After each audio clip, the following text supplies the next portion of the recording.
ኡስታዝ ያሲን ኑሩ አድርሱልኝ። ኡስታዝ ያሲን ኑሩ ያሳከኝ ነገር ካሳከኝ ካባባሉ ዳሳን ጥልም አገር ፍርሳለች አይባልም ምናምን ምናምን ብላ እዝግጠኝ ጥሩ ግን የምትናገረው እንደማታቅ ምነግር ለምን እንደሆነ ታውቃለህ? እዛው ላይ ለአክሱም ድምፁ ነው ብለህ ደግሞ መጣ እዛው ድንኳን ጣልክ፣ ዳስ ጣልክ። ለዚህ ነው የምትናገሩትን አታቆም እምላችሁ። ያሲን ኑሩ ምንድን ያልከው? እዛው ላይ እኛ ሀገር አልፈረሰችም፣ ሀገራችን ተስፋ አለን፣ ብዙ ነገር ይደረጋል አልክ። ኦኬ ሰማን። ኦኬ ምናልባት ይህ ነው ሃይማኖተኛ ስለሆነ የሚያውቀው ነገር አለ ብለን አለ። እዛው ላይ እየተናገርክ አክሱም ላይ መጠጥ ቤቶች አሉ፣ አክሱም ላይ ብዙ ነገሮች አሉ፣ አክሱም ላይ ግን ሰላት መሰገድ አይችልም ብለህ ደግሞ እዛው ዳስ ጣልክ። ያንተን ነገር እዛው ቴዲ አፈረሰው። ቴዲ የሚያለው ይሄንን ነው። ቴዲ አፍሮ ያለው መብት የለም ኢትዮጵያ ውስጥ ያለ እውነቱን ነው። መብት የለም። ስለ መብት ከጠየቅ እስር ቤት ትገባለህ። ስለ መብት ከጠየቅ ወገባ ገዳ ይሰበራል። ስለ መብት ከጠየቅ ምን ትሆናለህ? ትሸማቀቃለህ ነው ያለው። ስለዚህ ለአንተ እኮ ድምፅ ሆነልህ ቴዲ አፍሮ። አየህ፣ አለማሰብ ካድሬ መሆን ብዙ ጊዜ ምን ያደርጋል? የምታወራውን ቅዠት እንኳን አታ በብዛት እግዚአብሔር በሚያውቀው እኔ አብዛኛው የሙስሊም ኡስታዞች እንደዚህ የሚደበላልቁ አልነበሩም። እኛ እስከምናውቀው እንዲህ የሚያሽቃብጡ ኡስታዞች አልነበሩም እስከምናውቀው። እስከ ለረጅም ጊዜ ስናቅ ኡስታዞች በጣም ምርጥ ኡስታዞች ነበር እኔ እስከማውቀው ድረስ። የካድሬ ማት መጣሁን ጭምብላቸውን ገልጠው መስበክ ጀመሩ። አረ ይደብራል።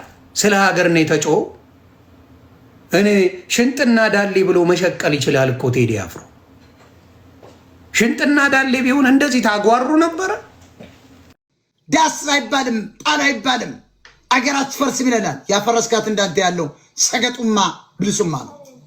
ብርሃን አሁን ላይ ቆኖ የሚያማትር ማለት ትውልድን አገር ፈርሳለች ዳስህን ጣል ተብሎ አይገነባ። አየው ካረ ሳይንስን የማያውቁ ግለሰቦች ናቸው። የዚህን ዳስ ማፍረስ ነው። የዚህን የሚሄድበትን መስጊድ መዝጋት ነው። የአማራ ሕዝብ ፋኖም ጀግና ከሆንክ ይሄንን ማፈንና ማሰር ነው። እንደዚህ አይነቱ ምላሳምና መለኩሴ ሙልጭ አድርገህ ትወስደዋለህ። ጴንጤ እንደዚህ ዘፈን ሊቃወም መጣ።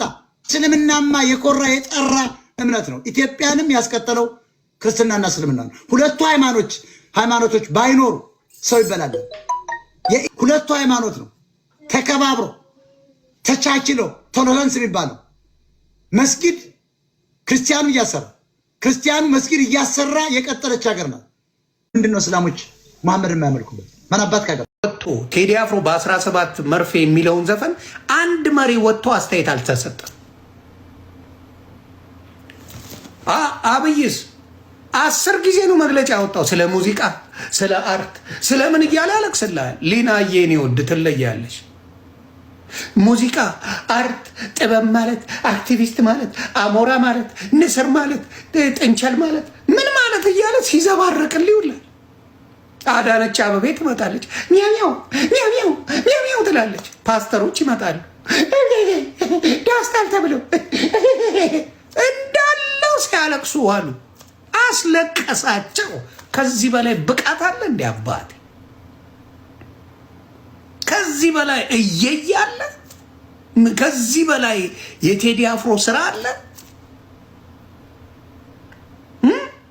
ሼኩም ወጣል እኮ ኡስታዙም ወጣ እኮ ካድሬ። አሁን አንድ ነገር ልንገራችሁ። በቴዲ አፍሮ ዘፈን የሚቃወሙ 4 አካላቶች አሉ። የኦሮሞ ዘረኞች ስልጣን ከኛ አማራ ይነጥቃል ብለው ስለፈሩ ነው፣ ፍራቻ ነው። የቴዲ አፍሮን ዘፈን ዝም ብሎ ደግሞ በኢትዮጵያዊነት የሚደግፉ ደግሞ ውሸታቸው ነው፣ ይከፈላሉ። እነዚህም ወያኔና ሻቢያዎች ኦነጋውያን በቴዲ ዘፈን ምናልባት በአብይ አመራ በኦሮሞ መንግስት ላይ ህዝባዊ አመጽ ከተሜው ቢያነሳ እነ ልደቱ እንደሚቀሰቅሱት ባስገቡት ሂደት በኩል ታግዘው ከአማራ ፋኖ ቀድመው ስልጣን ደግመን እንይዛለን፣ ሲስተሙን እናስቀጥላለን ያሉ ትግሬዎች ናቸው። ግን እነዚህ ኃይሎች ኢትዮጵያዊነትን አይፈልጉም። በቴዲ ሰንደቅ ወይ ባንዲራ ይሸልላሉ፣ ግን የራሳቸው ባንዲራ አላቸው። እያታለሉ ነው። እነዚህ የህዋትና የሻዕቢያ የኦነግ በተለይ የወያኔና ሻዕቢያ የጡት ልጆች ናቸው።